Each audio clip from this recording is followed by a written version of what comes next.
Hey there, thank you so much for tuning into our podcast. But before I take you to your show, I have a very small request to make.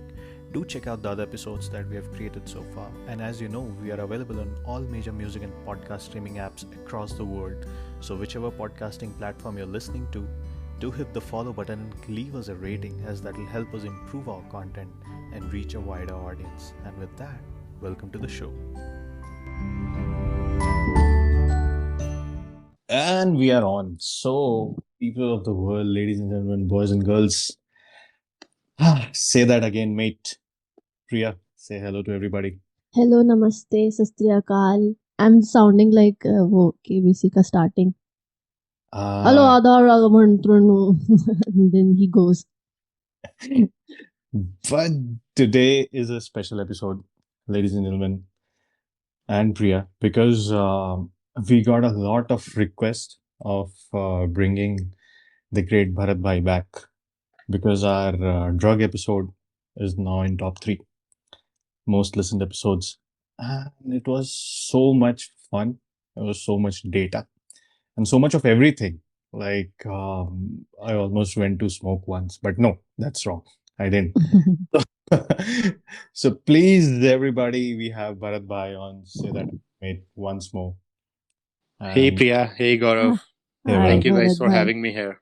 Good No. evening, everyone, and a very happy Independence Day from Mexico. Viva la Mexico! Oh, yeah, today is Mexico Independence Day. happy Independence Day, Mexico. It was a long weekend. So, yeah. So, guys, we spoke about marijuana in the last episode. We went to the World War II.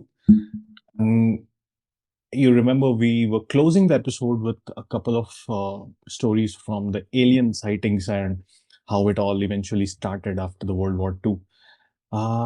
Priya, do you think aliens exist? Well, I think Have you from ever the great science behind the movie which was shown in our childhood, Koi Mil What- Gaya, I think they exist. I think.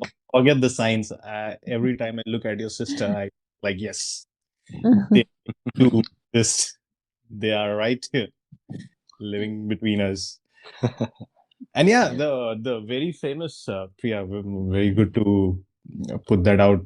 Koi Mil Gaya, our only alien encounter, and Exactly.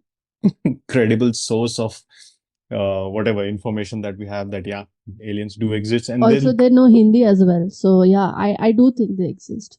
they look like something like that. What Yeah, they're yeah.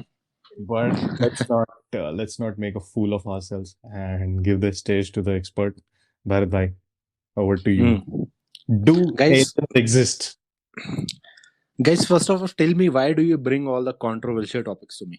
I mean, marijuana, aliens. Seriously. Because, you got to take one for the team. If tomorrow Exactly. Right. I mean, see, yeah, we have more data about marijuana than aliens, frankly. I mean, we might have data, but it's not public. It's Of very course. much controlled. Now, as Priya said that aliens exist, why do you think, Priya, that aliens exist? I mean, do you see them anywhere? Have you ever We- seen an alien? No, we haven't. But we have heard so many conspiracy theories around it that I feel they might. Okay. Yeah. I mean, yeah, that's right. I mean, we hear stories about a lot of things, a lot of stuff that we have not seen, and we believe it, right? Especially us Indians, right? We have like over what? Correct. Multiple billion gods that we believe in. Yeah. So yeah, stuff like that. But let's approach this from a scientific manner, right? So if you look at the universe itself, universe is very, very old, right? About 14 billion year old. And Right. it's 90 billion light years in diameter. You know, it's a lot. Light year is the amount of time light travels in 1 year, right? And it travels at 3 into 10 to power 5 kilometers per second, or 300,000 kilometers per second. That's super fast, man. Nothing can go faster than that, right? So now if you look at our universe, right, it's so huge, so big, and it has about 100 billion galaxies. Each of those galaxies has about 100 billion to 1,000 billion stars, okay? And here we are only talking about the stars, okay? Recently, we discovered that planets are also very common. And in each and every one of them, one of the stars might have the possibility to hold at least one planet, okay? Wow. Even if we go by that, okay? Even if we go by that, if you take 5% of the stars that exist just in Milky Way. Okay, and from that, if you only count 0.1% of the habitable planets, only our Milky Way would have about 1 million planets that are like Earth, right? 1 million planets that are same as Earth, that are in the habitable zone of their star, where liquid water can exist on the surface. Now we also see that the universe is 14 billion years old, and our Earth is only 4.5 billion years old. In those 8 billion years, life has had a lot of chance to develop, right? Trillions of chances, trillions. Now let's say if life developed and even one of that planet survived, that turned out to be an advanced race, okay? Even if they traveled at 0.1% of the speed of light, they would have been able to colonize our Milky Way in just 100 million years. So, going by that logic, where are all the aliens? I mean, the world should be full of spaceships and stuff like that, right? Wherever we look, but we do not hear anything, we do not see anything. No one has responded to our radio signals that we send over for years and years into the space. They have decayed long back. So, where are the aliens? Where are they, Priya? I mean, logically, if you speak like that, I mean, they should be everywhere, Yeah. right? So, where are they? This is something called as the Fermi paradox. That where are the aliens, Yes. right? And we have no answer for it. We just have theories, but we have no answer for it. Okay, so it's it's unknown. Where are all the aliens? Logically, I mean, But there is no fire without a smoke, and there has to be a reason why people so much like ready with their theories about it, ready with with the belief that there is some life beyond this, or they are existing still. With the, of course, we have heard of Nevada, the famous Area 51. Why it's still restricted, and people tend to go there and they want to see what is happening there exactly. So I believe maybe that's why. well, I believe that too. I agree with your point of view. I mean, there could be aliens, but if you look at the solutions of the Fermi paradox, right? I mean, if you look at the evolution of life itself, there is always a competition between species, correct? Our ancestors, they were innovative, they were very creative, right? And they were very greedy for resources. That is why we won the race for our planet, right? We control all the resources. And at the moment, all the rest of the species are so at our mercy that we wipe out over a dozen species a day, just as an unintentional consequence of the way we want to run things. Just as a consequence of how we run things, just that, and we don't even know about it, right? So if you talk about, if you go into that manner, if you go to other planet, I mean, you can assume that the evolution of life on that planet would also be the same. And if these two species meet together, what makes you think they would be peaceful? Or what makes, I mean, if you are a hunter, you go to a jungle, right, and there is another hunter, and you already know that for your survival you would shoot first, and the other hunter would also do the same. He would also shoot first for his survival.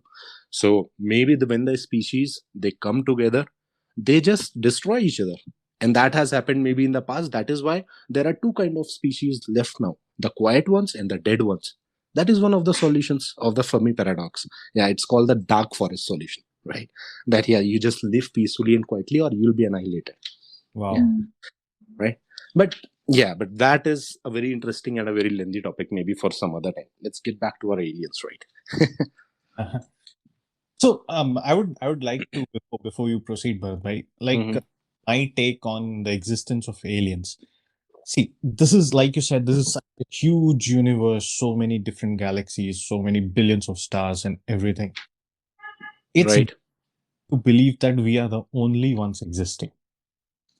Yeah, I mean, there are some theories that believe that yes, maybe universe might have been hostile. To get to a great civilization, you have to cross certain barriers. Okay, I mean, the barriers can be small or large. Invention of wheel, you can call it as a barrier. It gave us a lot of, did us a lot of good, right? Mm. Invention of fire, right? Those are small barriers, but there could also be some great barriers. Invention of some kind of a gravitational propulsion system that does not require us to burn large amount of fuel jets, travel through spaces, right? Bending of space and time, making warp drives and stuff like that, right? So there is a lot of stuff that goes around, a lot of theories that alien might exist, like I said, the dark forest solution, that there were, or they are just wiped out, right? For if you talk even about us, how old are we? 250,000 years, right? A life on earth is what, 250 million years, just that, but the earth is 4.5 billion. So there could also be an opinion that after a certain point of time it just stops to exist. There's something like that happens, and we have seen in the past, even before the dinosaurs, there have been a lot of asteroid strikes that have wiped out a population from earth. If you look at the evolution of life, it did not. Before dinosaurs, there was a lot of life that was wiped out, and after that, dinosaurs came in this uh, Triassic, Jurassic, Cretaceous periods. Okay, but before that, it existed for millions of years. And for dinosaurs to come, also there was an asteroid strike which wiped out the previous species, and then they came, and then the same happened. So that is also a solution, right? But even if you go by that theory, why do not we see remnants of spaceships and buildings on Mars and stuff like that, Exactly. Correct. right? Yeah. So yeah, there are a lot of theories going around, but yes, it is foolish to believe. Like I said, I mean, even if you look at the possibility, 0.1% just in your Milky Way, we have 1 million planets exactly like Earth where life should exist. And initially, the universe was very hostile, right? 14 billion years, Big Bang happened. It was all very warm and stuff. Then it started cooling down, galaxies formed, right? But 1 to 2 billions later, we have evidence that planets were formed. So, I mean, if the planet started forming 12 billion years from now, and the Earth only formed 4 billion year ago, right? In those 8 billion years, if you look at the number of planets that would have existed in the universe, okay, Milky Way, there are 100 billion galaxies like Milky Way, which are also much bigger than them. If you do the math, there should be a lot of life around, okay? Right. And an advanced species would not be scared of us. Why would it be? Right? Even if you hear, when we say that we have heard about alien stories, this and that, I mean, I'll tell you a lot of stories. I can definitely tell you that they are more advanced than us, right? They are. Why are they hiding then, True. right? See, So Also, yes. this is just yeah, an ordinary Priya. Yes, I I imagine. just wanted to share that I heard from somewhere and I might have read somewhere that it's a conjecture maybe that humans might look like aliens. This is how the scientists or the people behind it might be considering that this is how aliens look, with the huge eyes and forehead Right. is a bit abnormal than usual, because we have been causing so much destruction and ruthlessly living Hmm. in the mother earth. So what do you think? I mean, is this how we have created an image of alien? This is how they look, like huge I'll tell you a circular story eyes. later in the episode, okay, Okay. where there is a report of a US general reporting seeing something like that. Okay. Okay. So, like you mentioned, Area 51, yeah, that is a very small part. If there is a lot more interesting stuff going on around the world than Area 51, that's just, yeah, we just hear about it a lot. But yeah, there are a lot of things we don't hear about that are much more interesting. Yeah. So you were So, talking about. I remember in the previous episode we were talking hmm, uh, after the World War II when the first sightings were seen. right. So, yeah, let's start with our story, okay? But before we do, just know this: the alien activity is always related to nuclear warfare or anything related. Most of it, 90% of it, okay? That is what I have read in my research and understood. Okay, it's all they just want to prevent a nuclear war or something like that, or maybe their intention is to protect us, not let us destroy ourselves, right? Maybe they are like godlike creatures to us. Like we also say in some Wow. some of the cultures that Shiva was also an alien, the most one of the most important of our gods. He was also an alien. Okay, that is also being said. So stuff like that. Okay, And of so the power plants are shaped like um, the tombs of Shiva, right? yeah, right, Correct. Like a shivling. Most of correct. most of it across the world we have seen this. I'm not very sure about this, but this is what very high level. But yeah, bye. Over to you. Hmm. Okay, so last we talked about, right, that the world war, that was the, I mean, the worst conflict in the history of the world till now. It coincided with another great phenomena, and which raised altogether a different kind of concern, the UFOs, or unidentified flying objects carrying aliens. Mm. So the first time it happened was in 1944 over the Franco-German border. Okay, US night fighter squadron was flying over it, and they noticed something strange, and they termed it as a Foo Fighter. Okay, and this forms the prelude to our UFO phenomena, which coincides with the deadliest conflict in the history. Now, in 1945, United States dropped two bombs in Hiroshima and Nagasaki, right? And then in 1949, the Russia Soviet Union, they tested their first nuclear bomb, and thus started the 40 long year Cold War, right? What happened during the Cold War was basically, instead of after the war the Soviet and the US working together stating that we dissolve the war together, let's bring the world, make it a more peaceful place, instead of that they started developing nuclear weapons and spending trillions and trillions dollars of modern world into developing the weapons and placing them in silos, in nuclear submarines, in their aircraft, so that if the war starts again everyone could be dead in just 10 seconds. Okay, that is what they basically did. But when these nuclear tests started, they were preceded by a lot of astonishing events, a lot of them. So our story primarily starts in June of 1947 in the Washington state, where there is a private pilot called Kenneth Arnold, who first saw some glowing object flying up in the sky when he was cruising up in his private plane. Okay, So he is it reported. Sorry. so did you observe it in United States or it's somewhere in near Japan? Yeah, it's in Washington. Okay. In the state of Washington, okay, in United States. Most of the stories would be related to United States. Okay, Oh. The initial data comes from there. Okay, so what Kenneth Arnold reported to the press was that he saw something disc-shaped flying, glowing in the sky, and the press was very keenly termed it a flying saucer or a flying disc or an unidentified flying object. Okay. Now, from this story, it was not very credible. It did not raise a lot of noise. But 1 month later, the incident, and this is like one of the most important alien incidents in the history, and it is very well known. It's called the Roswell incident. Okay, so in July of 1947, in Roswell, New Mexico, there is a major called Jesse A. Marcel. He was an Air Force intelligence officer. He goes to his home, wakes up his 10-year-old son, and he shows him items that were recovered from a UFO to his son. Okay, this is the Roswell incident. This is the first and the only time when Air Force authorized a news article stating that they have captured a UFO. And the report created a lot of turmoil. I mean, just think about it. You are the president of the United States. You have just won the World War. Harry Truman was the president, right? So you're the president. You get a report that one of your Air Force bases has reported capture of a UFO. What are you going to do?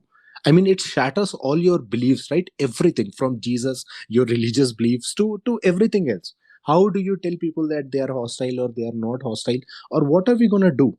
So what happened was the incident was hushed up. Every piece of information was locked up. The general was requested back to the base. He was briefed. All personnel and property associated it. Everything has to be locked up. The UFO genie that came out was put back into the bottle, and it was pretty soon forgotten. I mean, they said that a UFO was reported, and then they said it was just a weather balloon, and everyone forgot about it. The news, it just went crazy. No one believed it. They just believed that it was just a weather balloon. But later, we proved that yeah, the incident was actually either true or at least it was reported, and there have been a lot of incidents like that. Okay, I mean, and it's obvious you're in 1947. If something like that happens, what are you going to do? I mean, you see ships flying at that speed with that maneuverability. It's like a world war scenario, right? If people get to know, they're going to think like that. Laser ships killing them and stuff like that, right? So from there our story starts, and from there United States laid the foundation of a lot of secret projects that investigated UFOs, right? There was Project Sign, Project Grudge, which was later turned into Project Blue Book, right? After 1 year of this incident, the CIA was formed. Do you know that?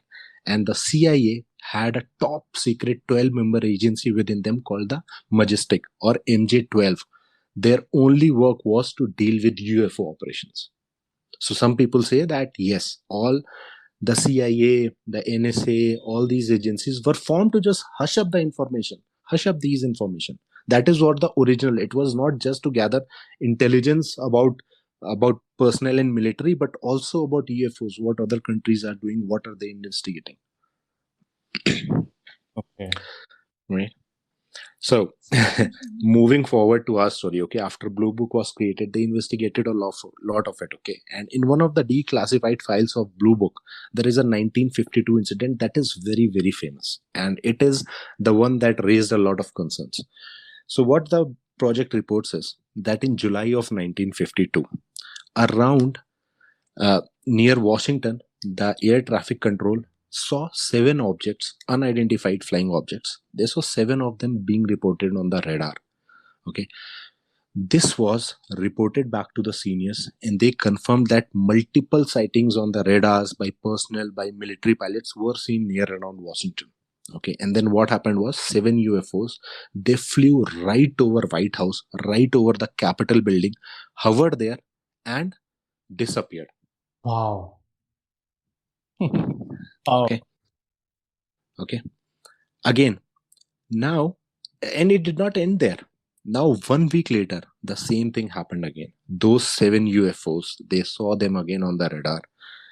This time, they scrambled jets. So now you see the credibility of this information. If it was nothing, why are fighter jets being scrambled by the president? Right? He scrambled F-94 fighter jets, and there was a pilot who was able to lock on one of the UFOs to chase it. But the UFOs maneuvered at 1150 to 7000 miles per hour, and he lost it because the attempt was futile. You cannot do it. The name of the lieutenant was William Patterson. Must have Okay, witnessed so it. Wow. yeah, he witnessed it, he locked onto it, and it just maneuvered it. So, I mean, that's an amazing episode of history, and it has happened many times. This is one of the reported incident, but you look at many documentaries, people say it has happened many times. You try to chase them, but they are just going to outmaneuver your best Vanish. technology. You Yeah. cannot even reach them. Super. Okay. So Yes. this July 1952 incident, yeah, the data is available on the radar screen. There is officially reporters were denied permission to photograph the radar screen, and this data is documented. and it's Okay. available. And it's available in documentaries. Yes.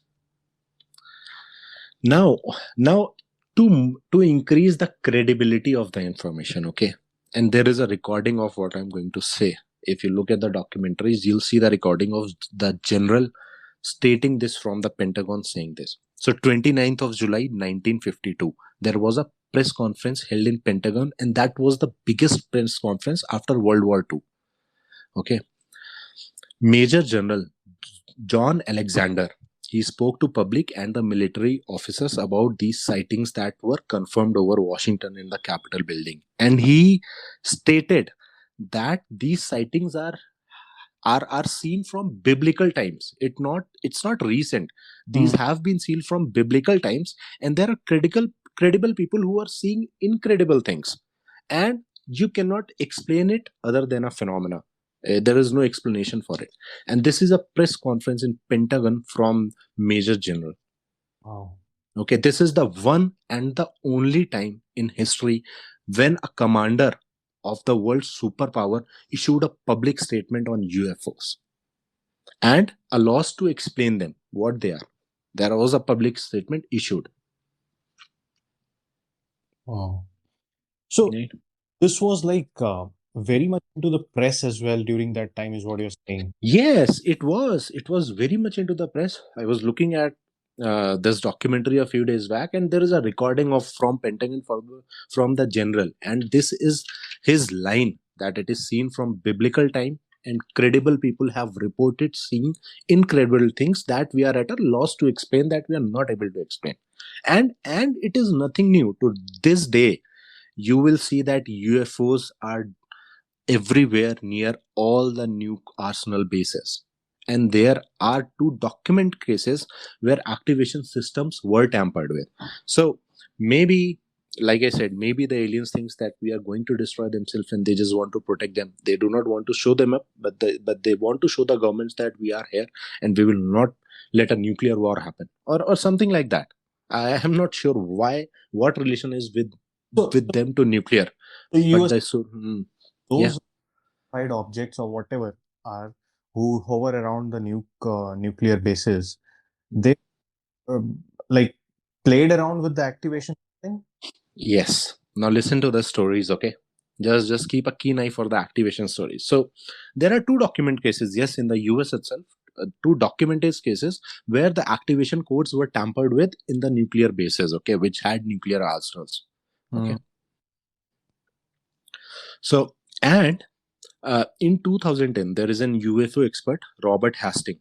In 2010, he states that from the data that was declassified by different governments, and there is a lot of data available from the Brazilian government, they considered that that is the government.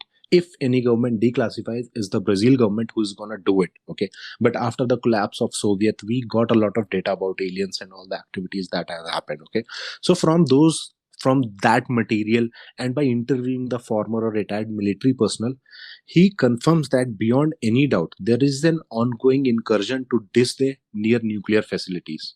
That aliens, there is an alien incursion to this day near all the nuclear power plants and nuclear facilities. And you will find a lot of them active near them. Wow. Okay. I'll tell you another story of 1952. We just talked about, right? July 1952. Listen to another Yes. November 1952 story of Desert Spring. Okay. This is the first alien encounter where a human said that I have seen alien. Okay. So there was in 1952, there was sightings of a flying saucer near Desert Spring. Okay. And there was this guy called George Adamski. Okay. Who a week back gave a report that he and five of his colleagues, a team of six, they were returning from stargazing, and he saw some blue light, some hot light, or sort of fluid light kind of thing floating over the forest, and it landed. Five of his companions, they stayed back because they were scared, but he went there. He went to that place.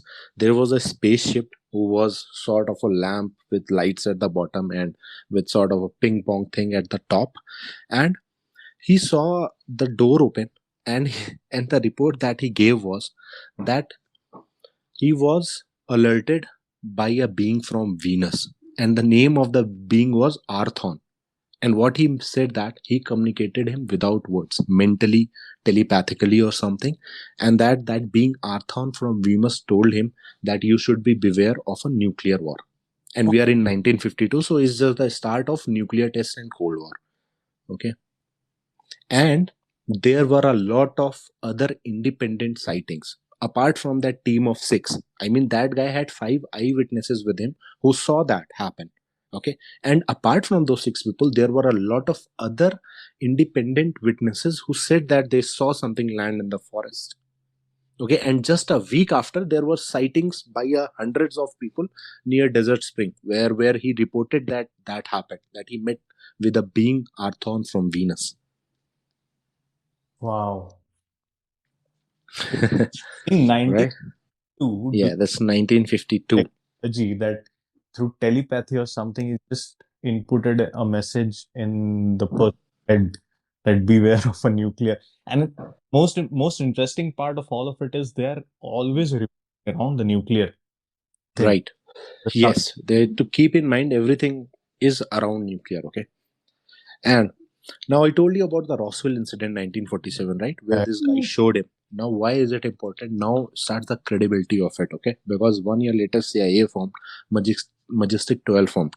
During even before that time, okay, during the World War, before even the bombs were developed, it is said that there was a meeting between Churchill and Eisenhower, the presidents, both the presidents during the war, and they discussed in that the details of UFOs and that they exist. Okay, and this meeting, there was this guy, he is unnamed, but his grandfather was the security guard of Churchill, and he says that he was present in that meeting where they discussed this, and the conclusion was that they should not tell the public about this in the times of war. It will destroy all the beliefs that they had. It will destroy the church itself, right? So yeah, right. In the Roswell incident, okay, in the Roswell incident, we'll come to another story, okay, from Fort Riley, Kansas. Now you talk about Area 51, but the Fort Riley stories are if you listen to it. Okay. So now Roswell incident happened in July 1947, right? Where a guy comes to his house lieutenant, and tells his 10-year-old son that a aircraft crashed, unidentified craft crashed, and here is the material that we recovered. And there was a news article issued by the Air Force that we have recovered a UFO. Okay. Now we jump. Now we jump to 6th of July 1947, but a different place. Okay, from New Mexico, we go to Kansas, Fort Riley. That is also a military base. Okay, there is this Colonel Philip. Okay, Colonel Philip is very highly decorated officer, and he swears under oath that he went to Fort Riley and there was this special cargo that was brought in. And when he looked into it, he saw an extraterrestrial body. It was about, and he describes it that it was about 4 feet tall. It had 4 fingers on his hand and 4 on its leg. It had a bulb-like head with no eyebrows, and it just had a slit for mouth. And that is what Priya was mentioning, our original perception of alien. And that is the statement given by Colonel Phillips. Okay, and from the other story from Roswell, now we know that in July an aircraft crashed, and it is said that it was a mysterious craft. It crashed with 3 extraterrestrial in it, and it was near a nuclear facility. And okay, it crashed near and it had 3 extraterrestrial. That is what the report or it says. And hence that was captured in the yes, and the ETs might have already been dead or something, right? And they were brought to maybe Fort Riley in Kansas. Okay, where he saw one of the body. This area is in Nevada. No, Fort Riley is in Kansas area, and we'll come to Nevada also. Okay. And then again, in 1961, there are reports that there is a colonel based in Washington who received reports of an alien autopsy being conducted in Fort Riley. Okay. And reports of reverse engineering their technology, the captured ships and stuff. From there, we get fiber optics, microchips, and stuff like that. There are a lot of credible people who say that they have been to Vatican and they have been into their classified museums, their classified archives and libraries, where they have seen ancient devices and relics that date centuries and centuries back. And they believe that this alien activity is going on from the time since we are here. It's not just 50 years old. It's here from the time we are here. Humans existed. And yes, and that is what that Major General said, that it goes on from biblical times, right? So I told you about Majestic 12 and Project Blue Book. There is also this project name, code name Aurora, which basically classifies all the reverse engineering and stuff like that. Okay, all the technologies, and that is what we also think goes on in Area 51, reverse engineering of their technologies, because it's a military base. Okay, they test a lot of stuff in there. Okay, so spaceships that can go up into the atmosphere, right? We all know about SR-71. You know, there was also an SR-75. There was also an SR-74, which could directly hit the atmosphere. So these are all in classified files about the technologies. We have not commercialized them, but it is believed that we have a lot of that technology, especially the United States. Okay. So in Project Aurora, like I told you about, Fort Riley, I think, is also in a lot of Project Aurora parts, because there are a lot of reverse engineering went on there. Let's talk about another place, Groom Lake. Okay. Groom Lake, 1971. There was this guy, David Adeu. Okay, David Adeu. In 1971, he comes up with the idea of electromagnetic fusion rocket propulsion. In 1971, he comes up with that idea. Now, it was since a brilliant idea. He was taken up by the military Air Force. Okay, and in his statement now, okay, there you will see him saying these things. Okay, there is a recorded version of it where he says that he was taken to Groom Lake. Groom Lake is in Nevada. Okay, this is 1971. He was taken to Groom Lake in Nevada, and he claims that he met with General Curtis LeMay, who is Chief of Staff of United Air Force at that point. Okay, United US military force at that point of time. Right. Chief of Staff. Okay.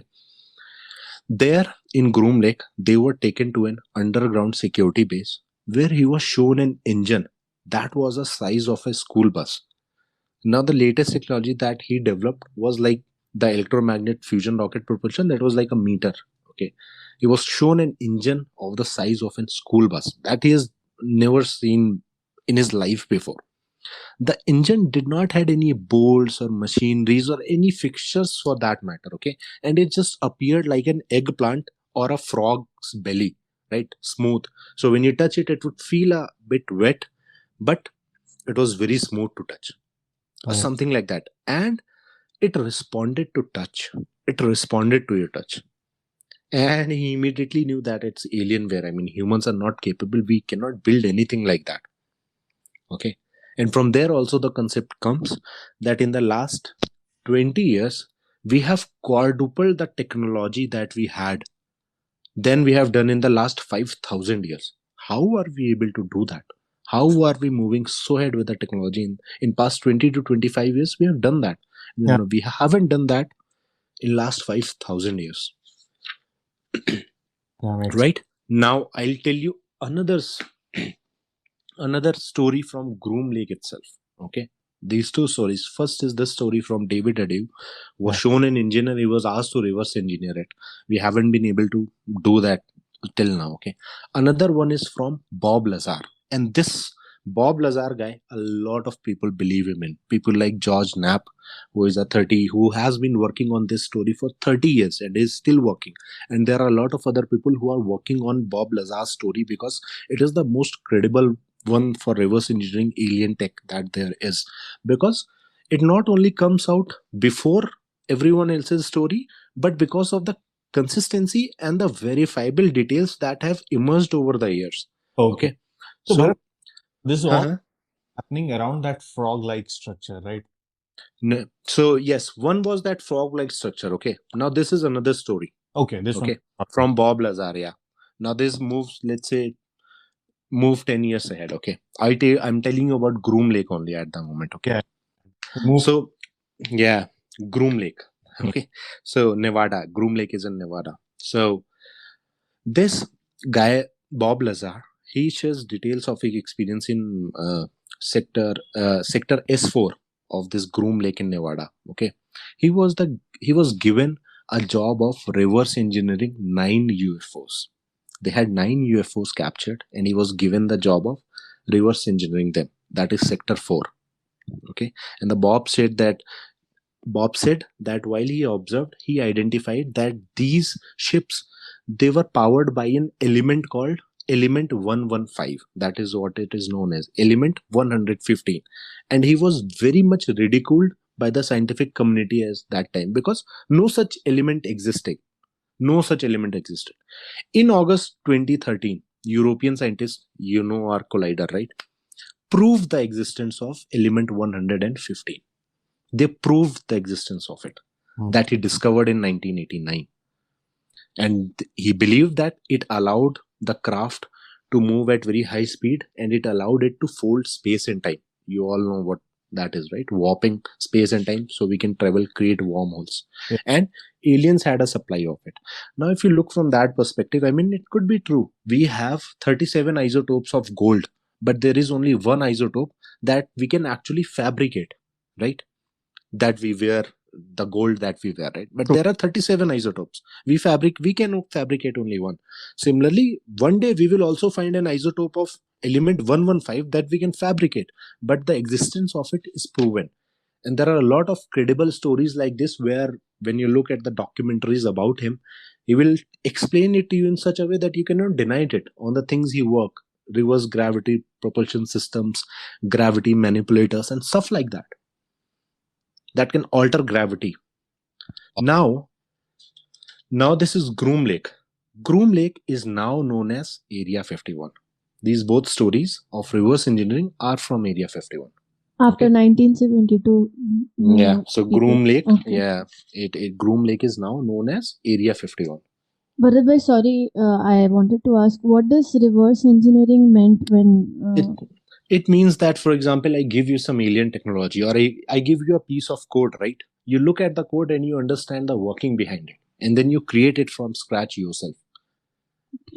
Okay. Correct. So I give you something that you don't know about. For example, I give you a mobile phone. You can open up my mobile phone, look at each of the parts, and know how it works, how it functions. To understand that, I mean, you require a great Hmm. level of technical knowledge even to do that. Okay. So one thing is engineer it to make something from scratch. Reverse engineering is to just reverse it, to understand how it functions. Okay. To take it apart and know each of the component and how it works, so that you can create it again.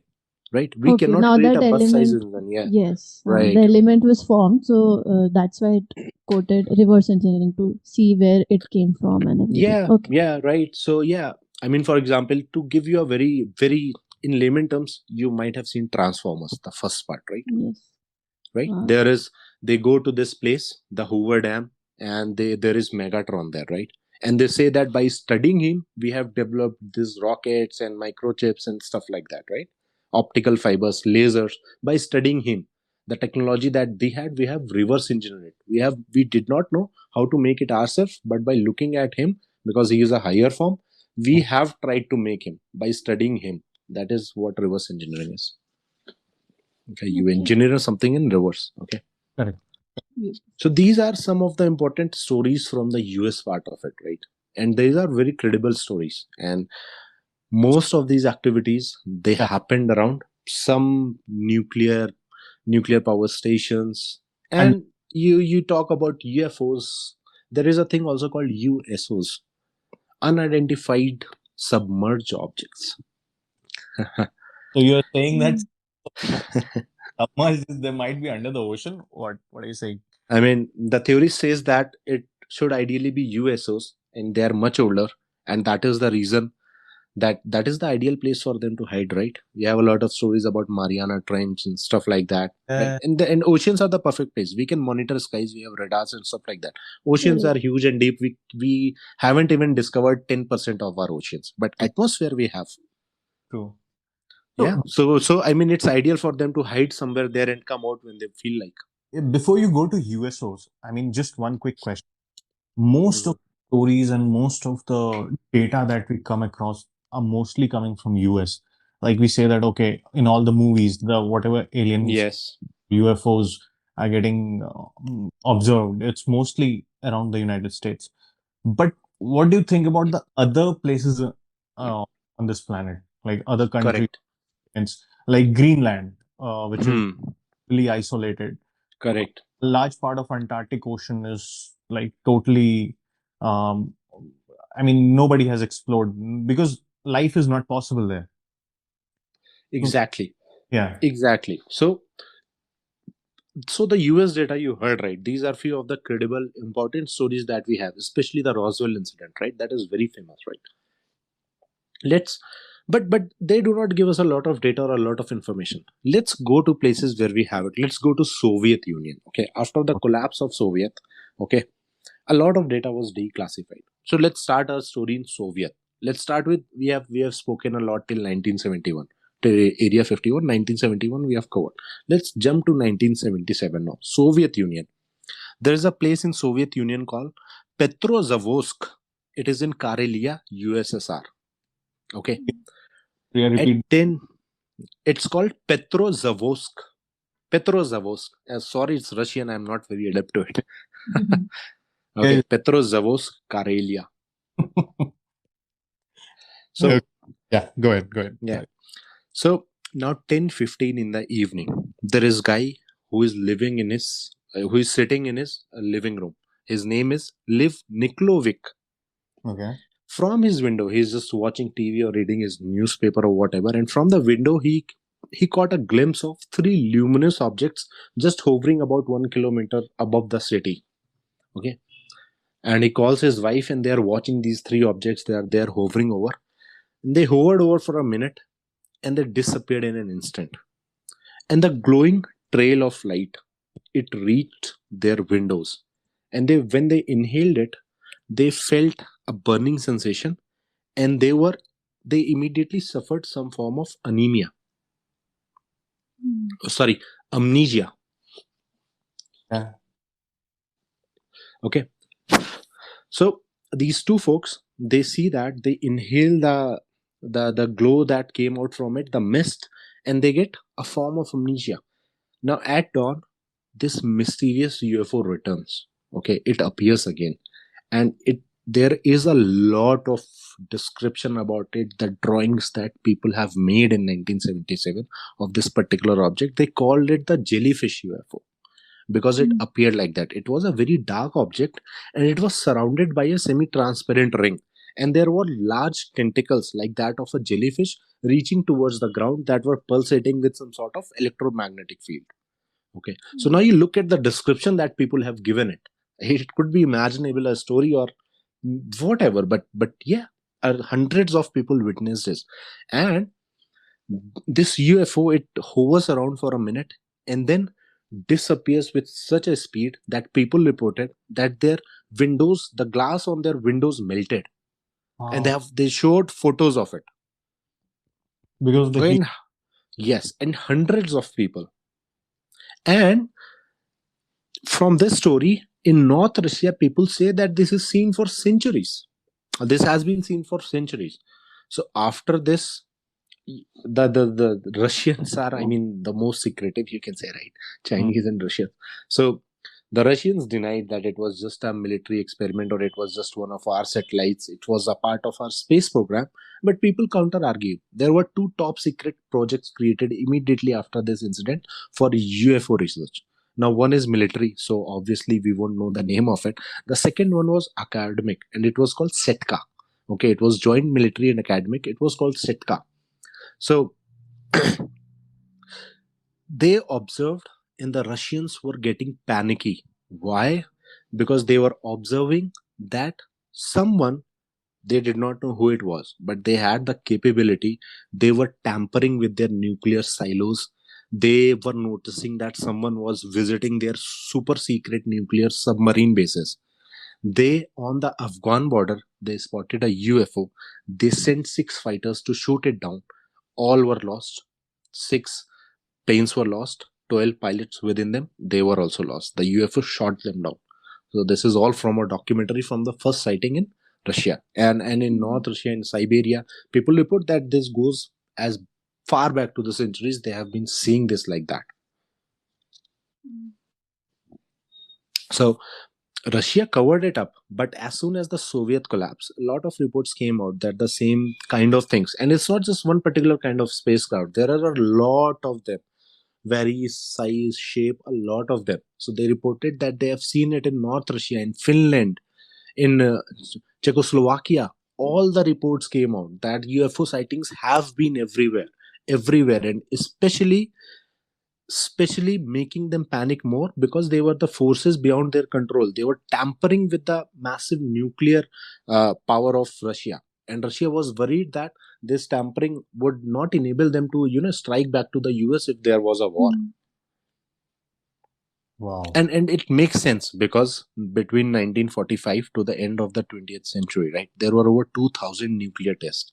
2000 nukes were detonated. I mean, if you are an extraterrestrial, nuclear bombs do a lot of harm to our upper atmosphere, right? The mushroom cloud that rises up, right? Yeah. So you can easily notice it. And to confirm the relation with the nuclear stuff, in 1960 there was this army person, okay, who was tasked with filming the testing ranges. Okay, so whenever there was a nuclear test, he used to film the missile test. The missile is going there and have been. So he reported that in any of these tests, whether it is done by America or Russia, the presence of UFOs is a must. They are immediately there, and a lot of US military personnel confirm an undeniable presence that nuke sites are visited very much by the UFOs, and it has been documented a lot. There are a lot of documentaries around it, a lot of declassified data. There's a lot more that is classified, but it is a known fact. The guy that I'm talking about is Professor Jacobs. His name is Professor Jacobs. He was in 1960. He was in US Air Force. Okay, so like I said, he was filming this ballistic missile that was carrying a nuclear warhead. They were on a testing range. Okay, what happened was, as he was filming it, he reports that in the frame from somewhere another object came. Okay, and like I said, that it was a saucer shaped object with something like a ping pong sort of ball at the top of it. Okay.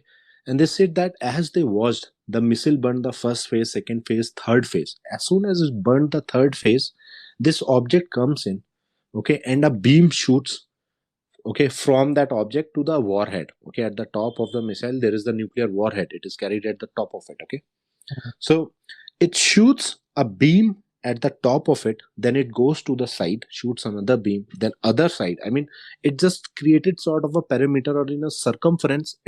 It shot some beams, maybe some taking some analysis or whatever. Okay, and it just then disappeared without a trace, and it's on camera. He recorded it on camera. Then he was called by his seniors, told to forget everything. All the tapes were recorded, it's deleted, and yeah. Okay, so the description, okay, and Go ahead. and they have reported that, and this person and a lot of other military person reported that in any such training exercise anywhere over the world, if there is a military training involving a device that contains a nuclear warhead, UFO will appear immediately and they control what is going on. And this is documented in many countries. Many countries that as soon as they want to do it, they appear immediately. So in 98, when Pokhran happened in India, Yeah. well, I haven't heard anything about it, but maybe there is something and the US has hushed it up. US has a lot of control across the world on these information. yeah. Let's get to that. I mean, and the next story that I'm gonna tell you, okay, that is, and that while I was listening to it, I got chills, literally chills. Okay, so this is the most notorious case till now that I have heard about. Most notorious case. Okay, in early 1980s. Okay, there is a nuclear missile base in Yusovo, Ukraine. Okay, Yusovo is the name of the nuclear missile base. It's in Ukraine. So it was early 90s, and they just nearly avoided a global nuclear catastrophe on a massive scale. Okay, so what happens was that the Yusovo nuclear base in Ukraine, there is an underground control room there. Okay, where the 52035 military units has a battle station, and the main objective of that 52035 unit is to launch a prior strike against US, a first nuclear strike against US. That is the only purpose of that. So they are guys, they are sitting up in their base. Okay, and the lieutenant colonel is on the top monitoring the base, and he sees some irregularity. There is a UFO. I mean, we call it a UFO, but what they reported us, they see a massive object that they said that they had only seen in movies. Okay, and it moved silently. It hovered, a glowing light, and it was moving in a very unpredictable manner. Okay, it came there. Okay, and it is hovering there. From the control room, it is reported that immediately all the warning light on both the panels lit up, and indicating that the missiles were being readied for a nuclear launch. Wow. Okay. So Ready. yeah, the missiles are being readied for a launch. Okay, and he's watching that the ship is there and the alien ship is there, and the underground control room, the 5035 military unit is there, 50, and they are watching all the panels are being lit up. Okay. Now for this to happen, the command had to come from Moscow. They call him, and Moscow knows nothing about it. Now in this moment, we are like moments away from World War III. Okay, their nuclear missiles at the Yusovo base are at standby now. Okay, and we are moments away from World War III. For 15 seconds, the base loses complete control of the nuclear arsenal. There's this major Davodevich Katoman. He is the commander of the control center. And he, in his statement, says that he observed the illumination of all the displays simultaneously. Something manipulated a series of activation codes and put the nukes on standby. And all the soldiers present there are watching in horror. And 15 seconds later, the ship disappears and everything goes back to normal. Everything. They disassembled the equipment piece by piece, every inch of it, disassembled the entire base, but no anomaly was found. No anomaly. And this was hidden. Only after the collapse of the Soviet Union, the world got to know what happened and how close it was to that nuclear Mm. catastrophe. So what they initially did is they activated, and the big Yes. lost all the control over the nukes. Yes. And then in like 15 minutes or so, 15 seconds. 15 seconds, they dismantled everything piece by piece. No. They did not dismantle.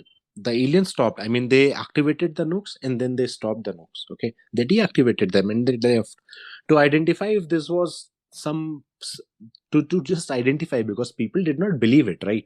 How Mm. could something like that happen? So they look for reason. So later on, they tried to identify maybe it is some fault with our equipment. So they removed all the equipment, everything. Okay. Oh, And they found nothing. I mean, it was just Mm.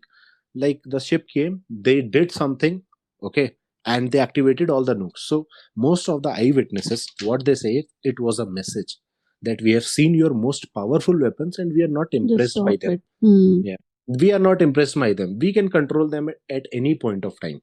So to just give us a message that this is what we can do. oh my God.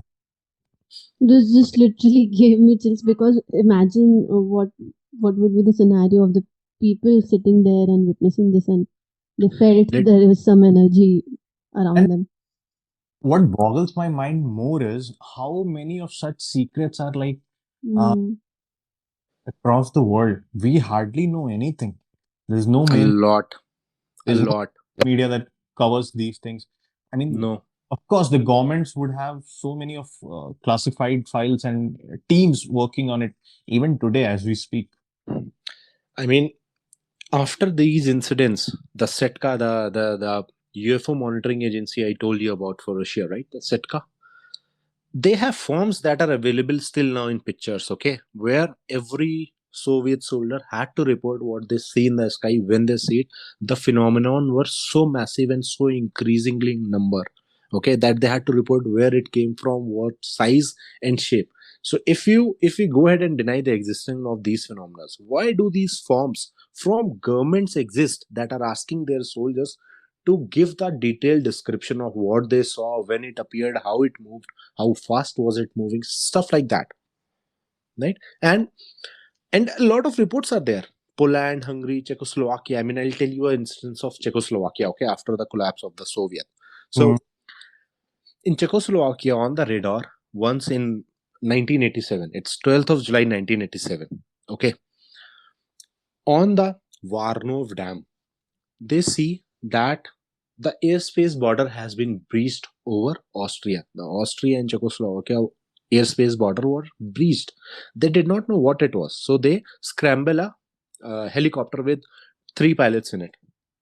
Okay, Mm. they scramble with three pilots to go and identify. Now, the helicopters at that times, they did not had locators or stuff like that, like we do have on our modern equipments, right? So they have to be guided by the base station on where to go, what altitude is the object present and stuff like that, so they can have a visual confirmation. So the three-member army crew flew in a helicopter to investigate. Now they are flying and they saw something at a distance, but it was very far, so they give back a signal that we saw, and it looks like a fighter. It looks like a fighter, but it's very far. So now the base starts guiding them towards it. Now they're gaining height, they're above the clouds, and they see nothing.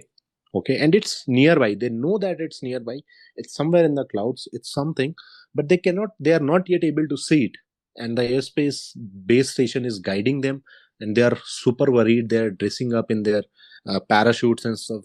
Maybe they have to jump out immediately or something like that, because it's a very horrific situation, right? True. It's going to make you very nervous. You can't see anything, and it's somewhere around here. And immediately you notice something move right at the top of the, okay, top. It passed over the helicopter, and they saw that it was like an aircraft with no wings. It was like a cigar with a color and reflection of aluminum, so like a bullet or something, right? Mm. And it has no windows, nothing, just shining silver and around 10 to 15 meters in length. That Wow. is what they went back to their base, okay, and it was near them around for a moment, and then it disappeared in the direction of the nearest power plant. Okay, this UFO is called, we have given a name to it. See how interesting it is. It is called a Tic Tac UFO. 30 years later, new videos that were declassified by the Pentagon has shown this Tic Tac UFO. Okay, it's available over the internet. Okay, so these videos have been released by Pentagon. They were taken by Navy pilots from the USS Nimitz, that is an aircraft carrier, right? USS Nimitz. So the pilots took videos of these aircraft 30 years later that matches the description what these Czechoslovakian pilots gave in 1987. Okay, so in 2004 they took video of it. So the Tic Tac hovers. There is a video, if you see it, that Tic Tac UFO is hovering. They are recording it from their jets, and then it flies at around 2,700 kilometer per hour. They cannot beat it. They cannot catch up with it. My God. So yeah, There's so many mind-boggling things. yeah, mind-boggling, man, mind-boggling. I mean, the next story I'll tell you, it's Yeah. gonna blow your mind. Okay, it's gonna blow your mind. I mean, So yeah, already and we are- and this Yeah, I'm all Czechoslovakian ears, incident, actually. yeah, similar Czechoslovakian incidents you see in Poland 4 years earlier. Okay, and it was all hushed up as a part of Soviet Union, but there are a lot. So in that moment, the world was divided politically a lot, right? In within Europe itself, you had a Eastern Bloc and a Western Bloc, right? So in both the blocks, you have a lot of UFO sightings. Lot of. Let's talk about. Let's talk. Let's go 1,000 kilometers from Czechoslovakia. Okay, there is this town in Soviet Union called Dalengorsk. Dalengorsk. Okay, it's Russian, man. no. So Correct. 1 month after the Czechoslovakia incident, 1 month after it, okay, there is this town called Dalengorsk. It's in Serbia, Russia, 1,000 kilometers away. Now, it is the most interesting site. It is called the Roswell of Soviet. Okay, that interesting. It is called the Roswell of Soviet because in Roswell we had a UFO crash with 3 aliens. What they say. Correct. So there was this 5th grade elementary student. Okay, in that city I told you in Serbia. He was returning home and he saw a glowing object. It was moving toward the mountain and it collided with a mountain, and there are hundreds of eyewitnesses who confirmed that something glowing light it came and it collided. Okay, the name of the peak which it collided with, it's called Iser Konya. Or we'll call it at height 611. That is how it is known as in English. Okay, so let's call it height 611. So you saw that it collided with height 611, and height 611 as the moment is one of the most famous UFO site in Russia. Okay, like you hear about Area 51 in the US. It holds the same value. So people went there and they did not hear any explosion, just a little bit of fire around the trees, and they say that the metal left behind after the collision, it was not of this world. It had a lot of unusual qualities, and many people just refuse to believe it that something like that can even exist. Now this event, it's later dubbed as Soviet Roswell. But it does not end there. Now the interesting story starts. 8 days later, okay, 8 days later after this collision, in the evening, 2 yellow glowing objects appear again. They come to this height 611, hover against it, do a circumference, then they go to the crash site. They circuit it a lot of times, maybe trying to identify some trace of the gone ship or something like that. And then they do some whatever they were doing and they disappear in a flash. Like boom, they're gone. Okay. And this also is a prelude to what is happened next. On Saturday, November 28th, 1987, the airspace in that city of Serbia, Dalengorsk, it was flooded with UFO. It was flooded with UFO, and it's a story so much hushed, no one knows about it. Right. According to hundreds of eyewitnesses, from 10 in the evening till the next morning, 32 UFOs did a flyover in that city.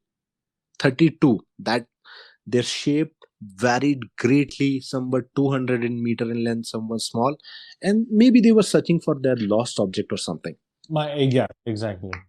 right? 32 UFO sightings in one night. The night sky, what they tell in document, it was flooded with UFOs. I mean, it was everywhere. I mean, that was something you just cannot cover up. That the entire city saw it. And that is why the site was closed to public for 3 years. And it is one of the most important sites. One of the most important site.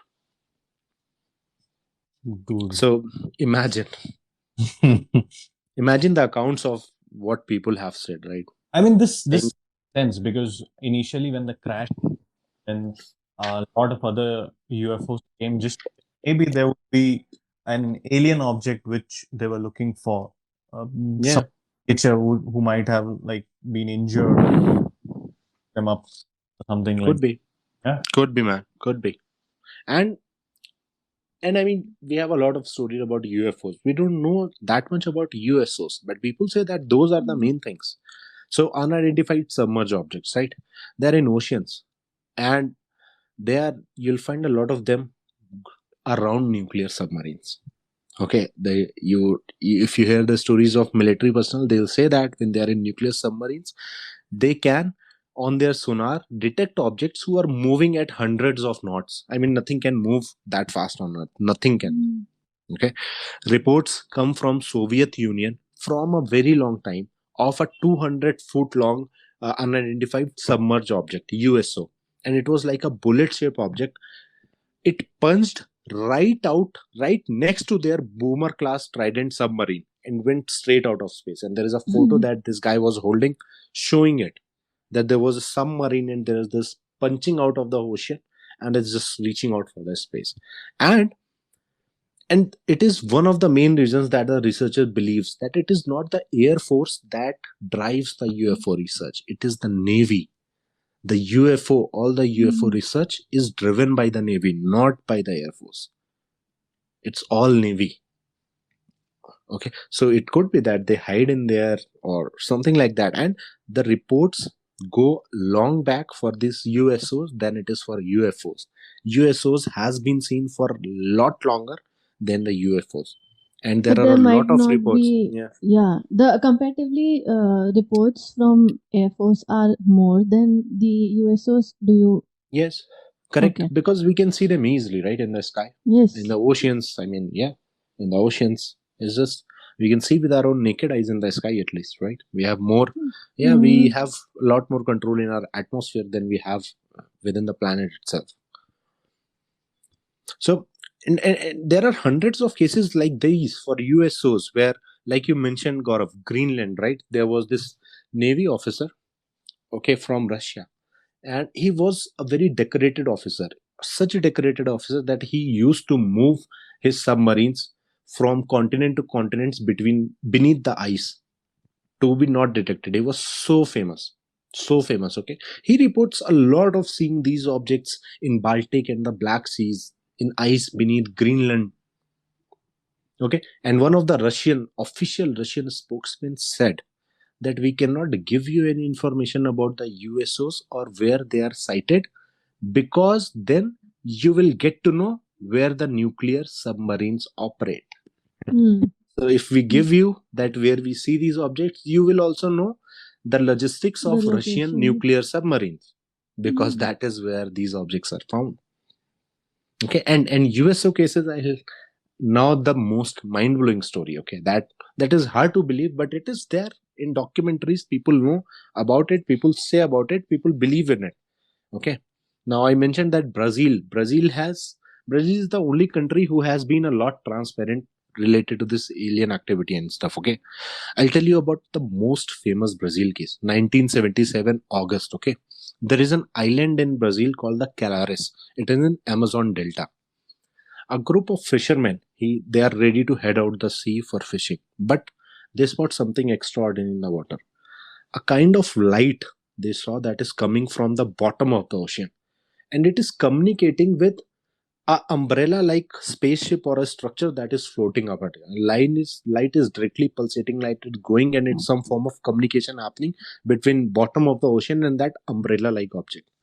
And it hovers over the beach for some time and that disappears soundlessly. And know that everyone reports it's soundless.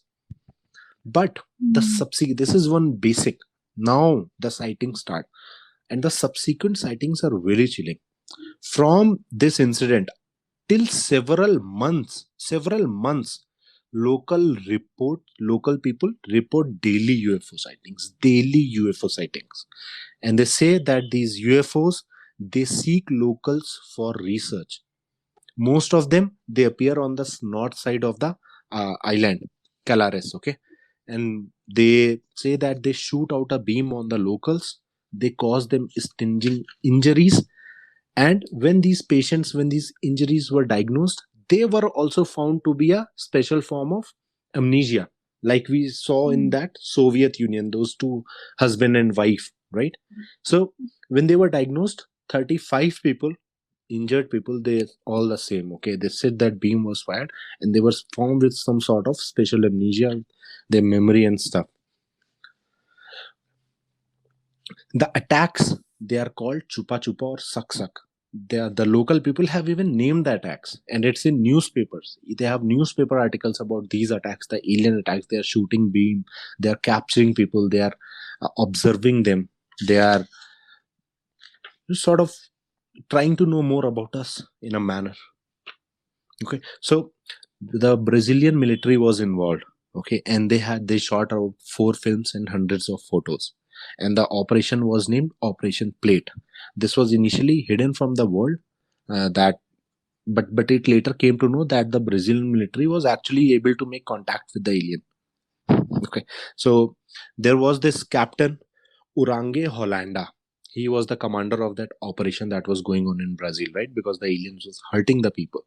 So he said that he was on this river on a boat. He was doing his perimeter rounds, and a cylinder like object came from the sky. A figure separated from that object. It hovered and it came right in front of him. It's like human shaped figure, and it Mm. was just there for a moment, and then it just floated back with attached with the ship, or went in the ship, and it just went away.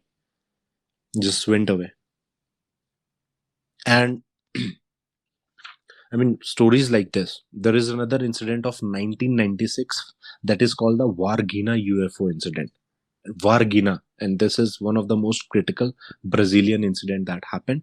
It is initially it was reported a lot by the media, and then it was hushed by the request of US. So Brazil military then denied it, cleared all the data, and they simply said it did not happen. What happened was that in Brazil, in the in Varginha, the city of Varginha, a UFO crashed, and 2 or 3 hours later, two extraterrestrials emerged from it, and they were wandering through the land of Varginha. And there are tens of people who are seeing them, who saw them, and there are photos that they would have taken. And there are two extraterrestrials just wandering around in Varginha, and it's known as the Varginha UFO incident of 1996. And it was very widely reported in the media initially, and was later all classified on the request of US.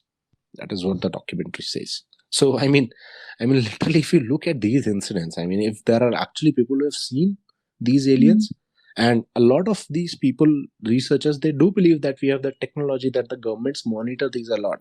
If you have a photo of an alien, a clear photo, they would know about it, and you will never be able to show it to the world. So there are a lot of theories like that, that it's also protective, so classified, that yes, it's not possible to make it public like that. But yes, these incidents, if you see so many people, their names on the table, right?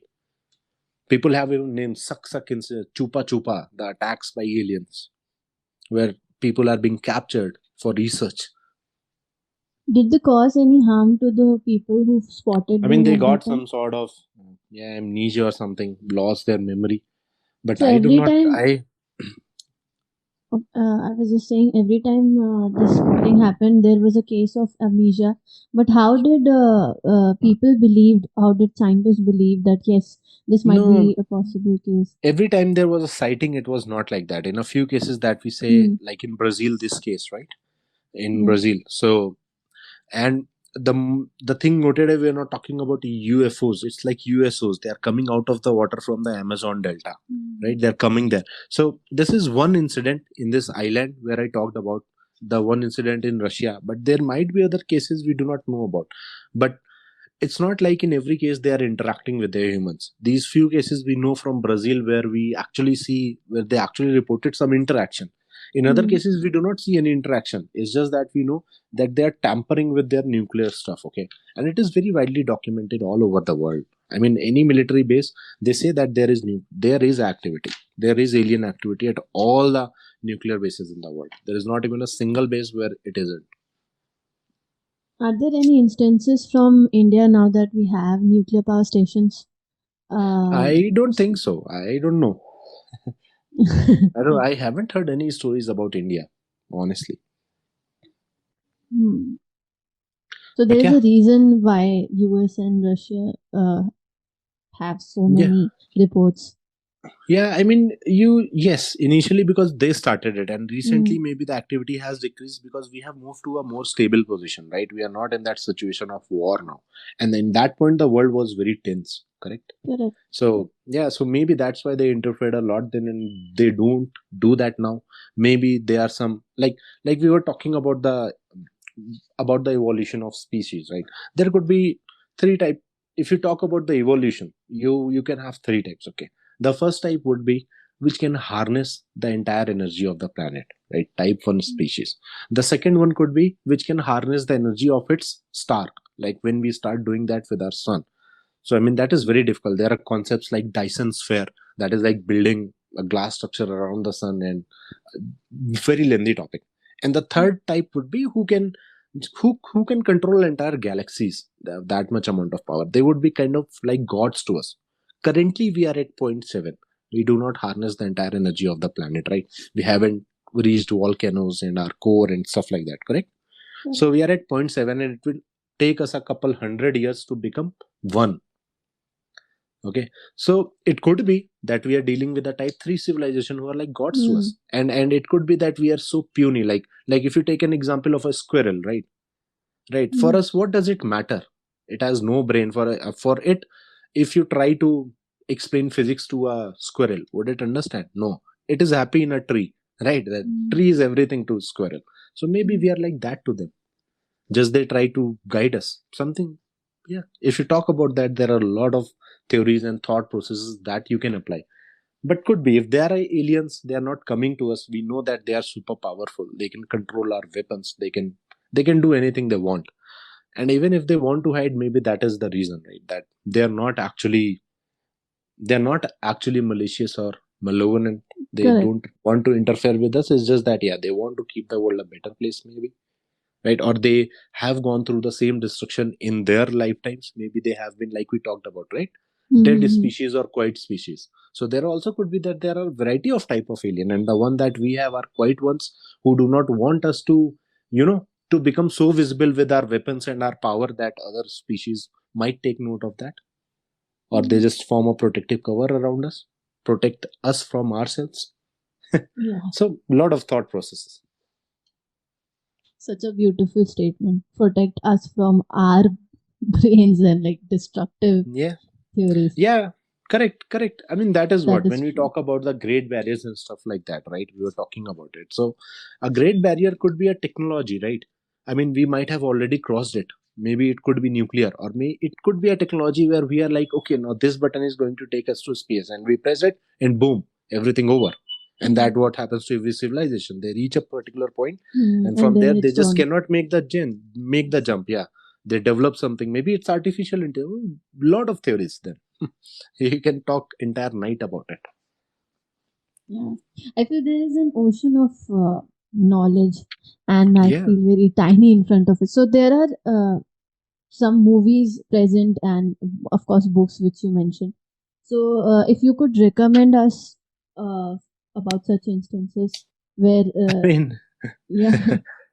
I mean, movies and books, I don't have. I'll recommend documentaries. There are UFO top secret project documentaries on Netflix. You'll find a lot of data about on YouTube. Look for Kailash. We haven't talked about Kailash, Hmm. but they say that, Kailash, the home of Lord Shiva, Yeah. correct? And that there is a lot of alien activity there. Sadhguru went there, right? And he laid down a person there. He placed water near the forehead of the person, and he called the aliens into that body of the person, and it was so hot that the water started boiling, and it's on a YouTube video. You can see that. And they say that at night, if you go there, there would be green lights coming out of the lake, and they would go up and down again back. And a similar phenomena happened, like when I talked about that crash in that Siberia town, right? So in Mm-hmm. that also happened that when they did crash, after that there was this light which went up and down and up and down for some time, and then like that. So you see a lot of that in Kailash also. People say that there is a video actually of Sadhguru is calling aliens into human body, and the water starts boiling in the and the temperature of the woman rises. So a lot of that information there. Just Google aliens and you'll find a lot. But if you want to watch really good movies, I mean, there's this movie called Prometheus. Okay, that's alien movie, so everyone would have known and seen, right? Alien. That's a prequel to it, right? Which says that there is a super advanced species, and that species for some reason angry with us and wants to destroy us. So yeah, a lot of stuff like that is there. But there would be no credible story that tells you all this. Okay, you'll have to gather the data from various resources. Correct. Hmm. Really I thrilled with guess the connection of aliens and Shiva, and some insights which you throw that we should read about it. And I'm surely gonna take a look upon it. KG Bhaiya, yeah. what do you think? I mean, the kind of information that you gave and the secrets of different governments that you just put out on this widely heard podcast, you better save your ass. You might get arrested. They would. Don't say that, man. I did not say anything of my own accord. Okay, I have whatever I have seen. It's on internet. Okay, there, freedom of speech. there might be some CIA agents or people from outside your window. So just have a look.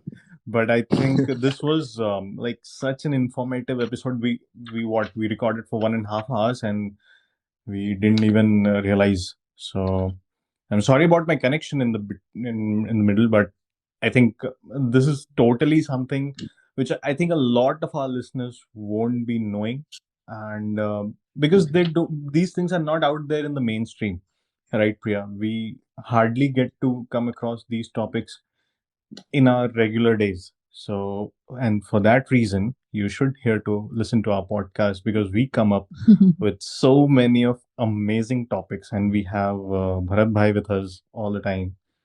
So, I say we want more of Bharat Bhai in our I mean, you'll have upcoming.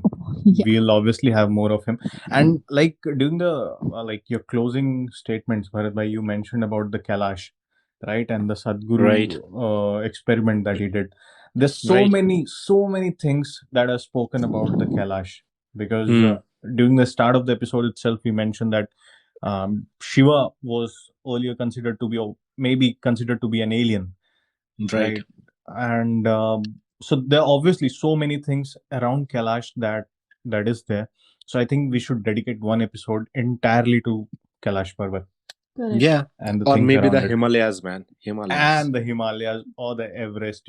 All of these are our favorite topics. Right. So sure, we should do it. And I think, like you mentioned, the sightings that are out there are mostly, what the what the militaries or the navy people have seen right now, and few of them with the common people, like one in the Czechoslovakia and in Brazil, where Right. the aliens were walking in the town. Right. But I think a lot of places in the earth are like totally unexplored, like the Himalayas and the oceans, especially. And I think so much of it could be found there. So much of it would be there, and Definitely. we I never mean, know we about it. have, yeah, we don't even know 10% of the oceans.